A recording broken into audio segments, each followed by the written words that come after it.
You ask Tiger to solve. This deals with linear equations with one unknown.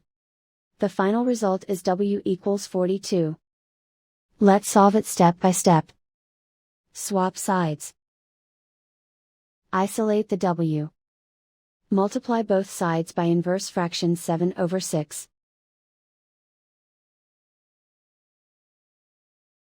Group like terms. Multiply the coefficients. Simplify the fraction.